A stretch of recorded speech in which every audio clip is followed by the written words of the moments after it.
السلام عند ربهم وهو وليهم بما كانوا يعملون.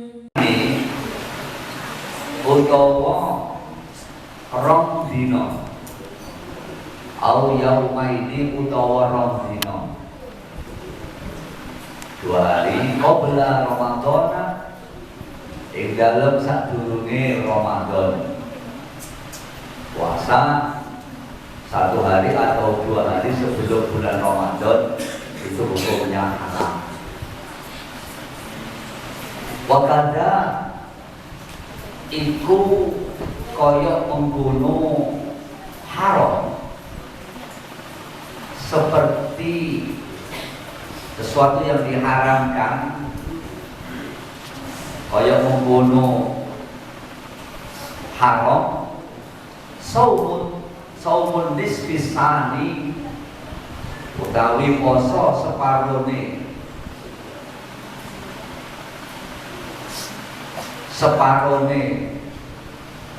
yang nomor 2 atau separone kedua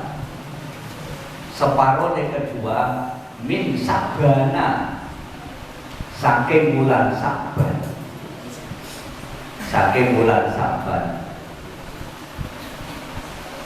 illa angin kecuali ayyuwafiqo yang to biasa aki salah yuwafiqo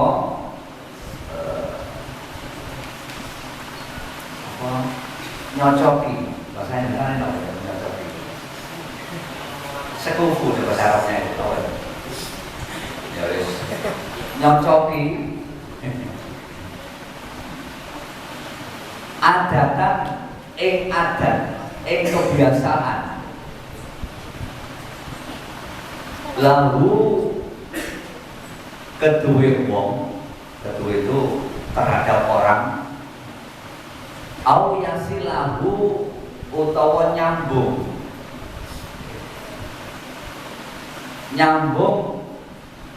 insau bima kelawan sau qablahu sebelum ma pelan-pelan saja ya. Karena ini masalah hukum yang harus hati-hati.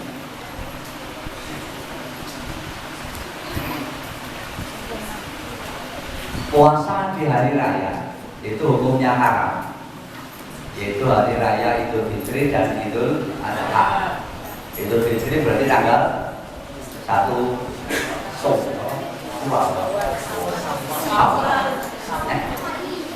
Syawal hukumnya haram, dan juga tanggal 10 Dzulhijjah itu haram. Walaupun dia itu ahli puasa boleh, nggak dapat pahala, malah dosa. Itu sudah nggak bisa ditawar. Kenapa kok begitu? Karena itu adalah hari raya orang Islam, hari bergembira. Karena puasa itu kan tidak bisa orang gembira karena puasa. Wah, saya puasa, orang puasa itu susah. Tapi inna ma'al usri yusra. Awalnya susah, kemudian akan senang. Rakit-rakit dahulu, berenang-renang ke gembira. Bersakit-sakit dahulu, bersenang-senang. Jadi orang itu sengsara dulu, enak dulu, nyenyek sampai. Iya nanti. Makanya sekarang itu berusaha untuk bersusah payah untuk mencari ilmunya, agar supaya nanti kita tinggal panennya. Oke. Wa ayyamit tasriki, dan yang diharamkan adalah hari tasrek. Hari tasrek itu artinya adalah hari di mana di situ waktu penyembelihan kurban. Jadi tasrek itu artinya penyembelihan kurban. Tanggal berapa itu? Tanggal 11, 12, 13 di bulan Dzulhijjah. Nah, pada tanggal 11, 12, 13 Dzulhijjah itulah adalah waktu penyembelihan kurban. Karena itu waktu penyembelihan kurban harus bergembira, nggak boleh puasa, haram. Walaupun dia punya ini dan itu, punya janji dan sebagainya, ya harus dibatalkan, nggak boleh, karena itu haram. Hari tasrek. Makanya orang menyembelih kurban tidak harus tanggal 10 Dzulhijjah selesai sholat hari raya Idul Adha, kan tidak. Besoknya boleh, besoknya juga boleh, besoknya sampai 3 hari. Jadi waktu penyembelihan kurban itu 4 hari. Yang satu hari itu selesai sholat hari raya yaitu tanggal 10 Dzulhijjah, terus 3 harinya itu adalah hari tasrek. Tasrek sendiri artinya penyembelihan. Baik itu apa ini sudah maklum ini ya.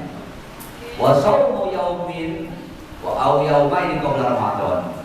Diharamkan berpuasa 1 hari sebelum bulan Ramadan. Jadi umpama besok itu bulan Ramadan, tanggal 1 Ramadan, sekarang puasa haram hukumnya. Haram. Atau kurang dari 2 hari, itu juga haram. Paham ya? Itu haram. Ketika itu dikhususkan, saya setiap sebelum Ramadan saya harus puasa, itu yang tak boleh. Itu yang tak boleh. Tapi, nah ini ada tapinya. Tapi kalau umpama dia kebiasaan puasa Senin Kamis. Kebiasaan apa? Puasa Senin Kamis. Atau mungkin puasa Yaumul Bid. Becerung. Yaumul Bid itu apa? Hari putih, hari padang, bulan purnama, Yaumul Bid. Yaumul Bid atau hari suci, yaitu tanggal 13, 14, 15 itu Yaumul Bid. Itu puasa sunat, bukan harinya segera motor bid, itu enggak.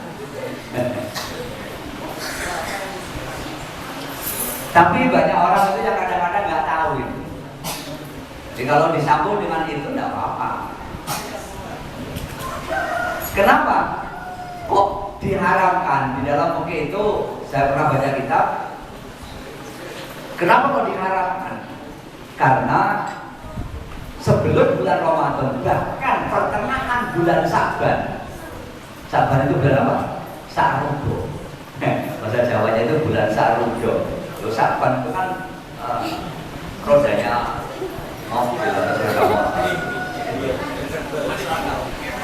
ya bulan Sa'ban. Lah bulan Sa'ban itu pertengahan itu sunah untuk berpuasa. Jadi awal gini. Jadi awal dari pertengahan bulan Sa'ban itu sunah untuk puasa. Kedua dari bulan Sa'ban itu makruh untuk berpuasa. Makruh itu dikerjakan boleh, tidak boleh. Umpama tidak, malah dapat pahala. Dikerjakan dapat pahala. Tidak dapat apa-apa. Itu bulan apa namanya? Karena apa? Karena di pertengahan bulan Sa'ban itu persiapan untuk bulan Ramadan. Loh, berarti makannya banyak. Ya kalau ada. Kalau nggak ada ya jangan makan temannya, gitu aja. Nggak ada makan temannya, makan kancane. Nah, itu ya. Terus lagi alasannya kenapa kok di tanggal 1 sebelum Ramadan, ya, atau 2 hari sebelum Ramadan itu haram puasa. Kemungkinan itu kan masih kemungkinan sudah waktunya puasa, kemungkinan belum. Gitu ya. Tadi kemungkinan itu tanggal 30, ya. Kemungkinan tanggal 30, kemungkinan tanggal 1. Kalau tanggal 30 berarti kemungkinan belum Ramadan, berarti belum Ramadan. Tapi kalau tanggal 1 berarti Ramadan. Tuh.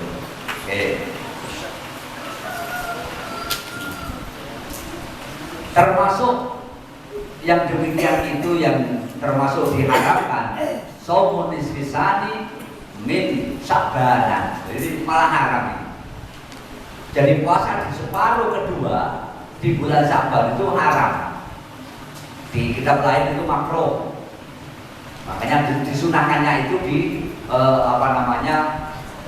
pertama awal pertengahan bulan Sya'ban. Dari tanggal 1 sampai tanggal 15 Sya'ban itu sunnah. Tanggal 16 sampai tanggal terakhir Sya'ban itu kalau menurut kitab ini haram hukumnya untuk puasa. Ya itu tadi loh, untuk menguatkan badan persiapan untuk bulan Ramadan. Jangan-jangan nanti kita mengutamakan puasa sunnah sehingga puasa Ramadannya, puasa wajibnya itu terlena.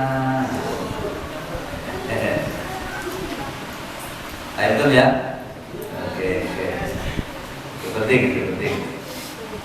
Berikutnya adalah illa ayyuwafiqa 'adatan lahu aw yasilahu bima qawlahu. Kecuali boleh puasa di pertengahan kedua bulan Sya'ban, berarti mulai tanggal 16 sampai tanggal terakhir bulan Sya'ban itu boleh berpuasa ketika sebelumnya sampai sudah puasa. Maksudnya apa? Saya sudah puasa, mungkin puasa Yaumul Bid tadi, atau puasa Daud, sehari puasa sehari tidak. Jadi dia tidak akan berhenti kecuali mendekati bulan Ramadan. Dan itu sudah menjadi biasa, monggo. Atau mungkin pas tanggal 14-nya itu, 14 Sya'ban itu Senin puasa. Ternyata pada tanggal Senin, Selasa, Rabu, Kamis, jadi tanggal 15, 16, 17-nya bulan Sya'ban dia puasa Kamisnya, tidak apa-apa. Itu sudah menjadi biasa, itu rutinitas. Sama dengan begini, sholat wajib ketika terlewatkan harus apa? Diqodho. Ketika terlewatkan ya, itu diqodho. Begitu juga sholat sunnah itu boleh diqodho. Umpama sampai biasa sholat tahajud, ya, sholat tahajud ternyata ketiduran, nggak bangun karena mungkin semalaman agak sedikit bergadang atau tidurnya terlalu malam. Maka bangun itu jam 7 pagi, subuhnya kelihatan. Itulah, atau sudah subuh, sudah subuh ini, saya belum sholat tahajud, saya belum sholat witir. Maka sholat tahajud dan sholat witir diqodho boleh. Bahkan bangunnya jam 8 pagi itu boleh mengqodho sholat sunnah. Ketika sholat sunnah yang diqodho itu sudah menjadi kebiasaan. Ada orang itu ditanya setelah sholat subuh, dia ditanya, kamu sholat apa itu? Sholat tahajud loh. Lalu pagi kok sholat tahajud? Qodho. Loh, apa itu sudah menjadi rutinitas sampean? Enggak boleh. Nah itu ya, enggak boleh. Oke. As-shaumul makruh karahata tahrimi. As-shaumu utawi poso al-makruhu yang dimakruhkan, karahata tahrimi kelawan makruh tahrim. Jadi ada puasa itu hukumnya makruh tahrim. Makruh tapi mendekati haram. Utawi as-shaum iku shaumu yaumis syaki, poso dina ragu-ragu. Puasa yang dihukumi makruh tahrim mendekati haram, yaitu dia itu ragu-ragu. Jangan-jangan hari ini itu sudah puasa Ramadan. Jangan-jangan hari ini itu pokoknya ragu-ragu. Tapi biasanya ragu-ragu ini mendekati Ramadan. Itu pada tanggal 30 Saban. Kok ragu-ragu? Jangan-jangan hari ini itu sudah Ramadan. Masa saya puasa sunnah? Atau mungkin jangan-jangan hari ini adalah hari Tasrek, masih hari Tasrek. Kenapa? Karena antara Muhammadiyah dan NU itu hari rayanya beda. Itu kan menentukan juga. Ya, jadi ragu-ragu. Nah itu makruh tahlil berarti tidak usah dilakukan. Sesuai dengan hadis di dalam kitab Arba'in Nawawi, dak ma yaribuk ila ma la yaribuk. Dak tinggalkanlah ma apa yang yaribuka meragukan kepadamu. Ila ma menuju sesuatu yaribuk la yaribuk yang tidak meragukan. Jadi kalau sampai itu ragu-ragu kemana saja, maka jangan diteruskan. Seperti tadi malam, saya itu tergesa-gesa, lagi badannya itu udah enak, tergesa-gesa berangkat di tengah hutan, saya kembali. Kok? Jadi kendaraan saya itu maju mundur, tapi nggak mundur. Dia maju, maksudnya bandar iri. Saya ngajak mayaribuk ila malayaribuk. Biasanya kalau diteruskan ada apa-apa di sana. Makanya kalau sampai itu ragu-ragu jangan diteruskan. Itu ada bahaya di depan mata kita nanti.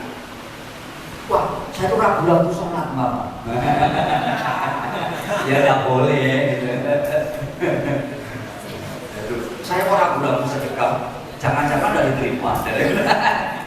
Nggak boleh ragu-ragu. Oke. Diteruskan al-a'daru apa itu? Utawi piro-piro udur atau alasan. Al-mubihatu yang dibolehkan lil fitri apa itu? Maring mokel atau membatalkan puasa atau garis miring tidak puasa. Jadi lil fitri itu maksudnya tidak puasa. Yang pertama al-maradu, sakit. Iku al-maradu sakit. Fa idza khofa, ketika takut sapa asor ibu wong kang poso, sapa asor ibu wong kang poso, ziyadata maradihi ing tambahe lorone shaim, ing tambahe lorone shaim, semakin parah sakitnya. Au ta'akhura, utawa lambat apa sifat itu? Apa itu? Oh, itu harapannya insya Allah kurang pas. Apa sifat uhu karena ganti ya kalau. Apa sifat uhu warase soim. Au usula masyaqqatin, utawa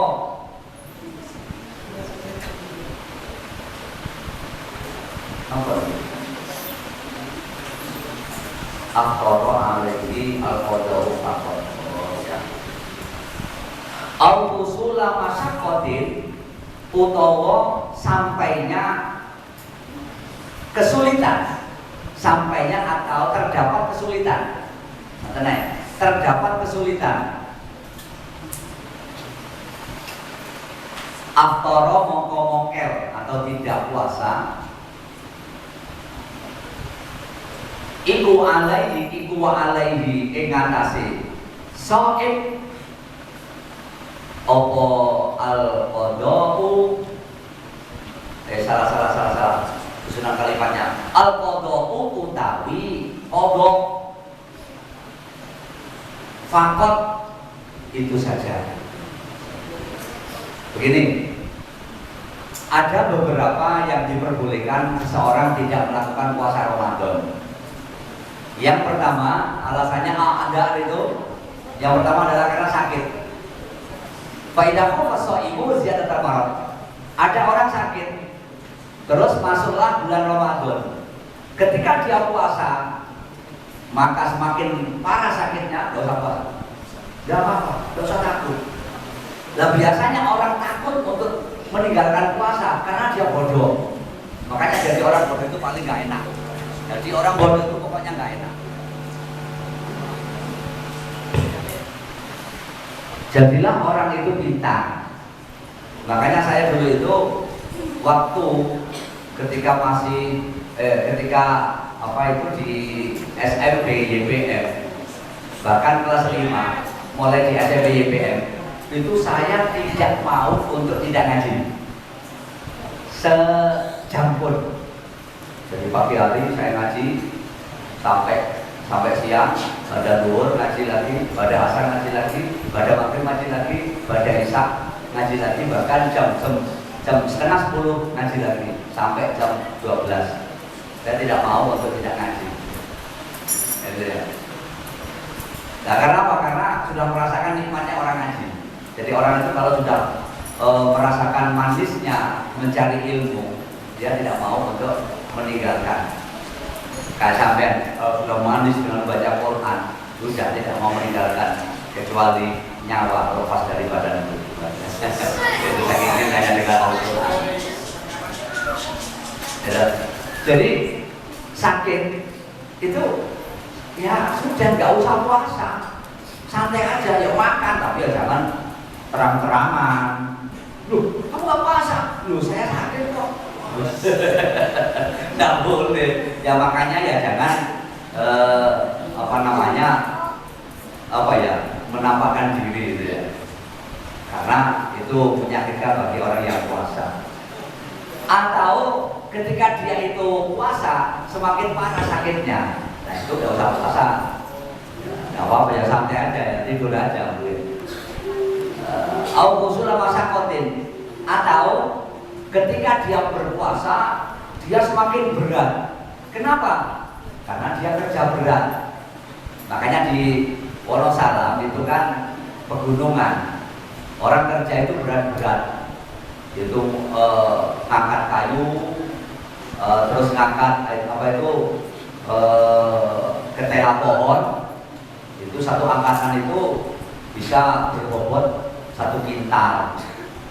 Itu 1 kintal lebih. Karena satu karung itu rata-rata itu 60 kadang-kadang 60 kilo, satu karung lagi 60 kilo dipikul, itu bayangkan. Itu kalau puasa itu kan berat. Tapi saya perintah untuk saya beritahu malamnya tetap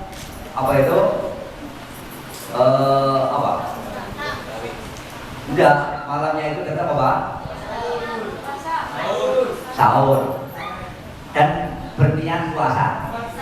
Terus paginya berangkat sambil membawa air minum. Saya suruh gitu. Bisa itu kan pakai aqua yang besar, terus diikat dengan rafia, langsung dimasukkan ke dalam. Di sana bahasanya itu cangklong. Kalau di sini itu bahasanya tas lah. Terbuat dari karung juga. Pintar orang sana itu. Itu bawa air tidak apa-apa. Loh, berarti kan sudah berniat untuk tidak puasa. Loh, sudah niat puasa. Itu kan untuk mempersiapkan jangan-jangan nanti di tengah-tengah perjalanan atau di siang harinya tidak kuat, maka harus minum. Karena hukumnya wajib untuk menjaga nyawa. Di sana ada orang ingin puasa 40 hari. 40 hari itu tidak makan sama sekali. Alhamdulillah dapat 7 hari mati. Iya, betul. Mati. Terus ada orang juga ingin puasa 40 hari. Alhamdulillah dapat, kalau nggak salah itu lumayan ini. Ini termasuk orang kuat. 10 hari langsung jual sawah 200 petak, apa itu namanya? Bahasa Jawa itu 200 botol. Terus pokoknya operasi. Karena apa? Karena ususnya itu menempel dan rusak, akhirnya kena penyakit yang namanya liver. Di dalam Quran itu ada cuma saya lupa, jangan memberatkan diri. Lainnya itu saya lupa. Jadi orang itu tidak usah memberatkan diri.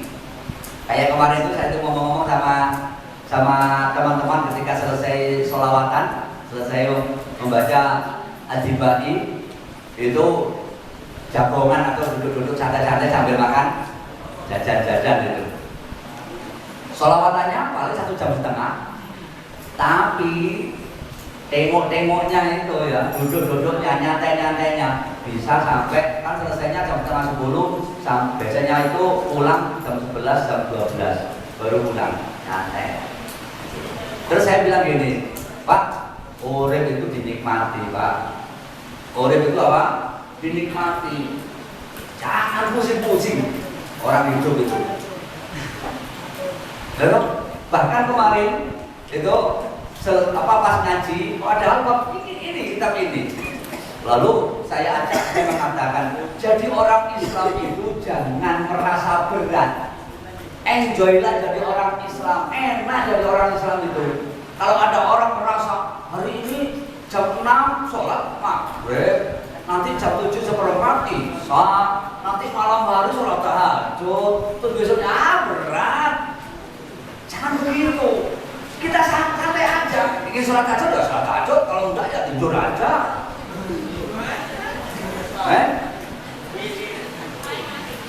Dinikmati, karena apa? Apa sih tujuannya? Supaya kita itu enjoy. Jadi orang Islam tidak usah berat, harus pakai sarung. Kalau nggak pakai sarung bukan orang Islam. Lu pakai sarung kalau nggak sualan kan kena angin kan ya bahaya juga. Ya kalau nggak anaknya itu yang jahil dibuka kan ya lucu. Nanti anaknya kaget, lu ada apa itu? Jadi orang Islam itu tidak harus pakai jenggot. Nggak pakai jenggot bukan orang Islam secara apa? Itu namanya ngawurisasi. Terus saya juga mengatakan orang Islam itu tidak harus pakai jilbab ya. Pakai jilbab tidak harus. Apa tujuannya? Agar supaya sampai tidak jadi orang fanatik. Sebab sampai kalau menganggap Islam itu harus pakai jilbab, sehingga melihat orang Islam yang nggak pakai jilbab, mangkel apa enggak, marah apa enggak, terima apa enggak, nggak terima. Santai aja. Cuma menutup aurat itu kayak sholat. Kelihatan apanya? Wajah dan kedua tangannya. Hanya itu saja. Pakai kerudung kadang-kadang dipermasalahkan. Istri saya pernah disindir oleh Bu Nyai. Namanya Bu Nyai, nyindir Bu Nyai. Ya, saya tidak menganggap istri saya Bu Nyai. Mas, itu dulu Bu Nyai itu nyindir saya lewat santri-santrinya. Jilbab, kerudung yang benar adalah menjulur ke bawah, seperti di dalam Al-Quran. Apakah sudah betul? Wallahu a'lam. Ya kan? Akhirnya istri saya kebetulan kudungnya itu ya kecil kayak gini, Nah, itu. Terus cerita sama saya, loh sampean itu istri saya. Gitu? Sampean itu bukan apa-apanya orang itu. Sampean mau diginikan atau diginukan itu urusan saya. Yang penting pokoknya sampai tutup aurat. Oh kadang-kadang sudah ditutup aurat, kadang-kadang orang yang masih ngeres kok pikir kan, wow. Jadi itu maaf ya. Jadi silakan fanatik itu untuk dirimu jangan orang lain. Harus kamu samakan dengan kita. Jangan. Diajak kalau mau, monggo. Kalau tidak mau, nggak usah dikaplok, nggak usah dibenci. Karena Islam adalah rahmatan lil alamin. Masa Yai Hasyim As'ari, Yai Bisri Samsuri, Yai Wahab Hasbullah, akhirnya apa? Cukup diginikan, seret. dicaleni seret, rambutnya kelihatan. Bahkan rambutnya sininya kadang-kadang kelihatan. Dadanya kelihatan. Itu padahal Yai Hasyim alumni Makkah, Yai Wahab alumni Makkah. Siapa lagi? Yai Bisi Samsuri alumni Makkah. Apakah? Loh, ini pertanyaannya. Apakah orang Islam Indonesia harus seperti Mekah? Tidak harus. Apa kata Bung Karno? Kalau Anda jadi orang Islam, jangan jadi orang Islamnya Arab. Kalau Anda jadi orang Kristen, jangan kau samakan dengan orang Roma. Kalau kamu jadi orang Konghucu, jangan seperti orang Cina. Kalau kamu jadi orang Hindu, jangan seperti India. Kata bohongi lah. Jadilah kamu orang Islam, orang Kristen, orang Hindu, orang Konghucu, Indonesia. Kita adalah Islam Nusantara. Dulu udah tahu siapa, saya lupa siapanya. Apa sih yang dimaksud dengan Islam Nusantara? Terus ini kan enak. Ada yang sarungan, ada yang di sana itu celana, ada yang pakai serban, ada yang kopiahnya itu putih, ada yang hitam, ada yang hukumnya itu tinggal dipelosokkan, ada yang lain gini kan, ada diundang digantung.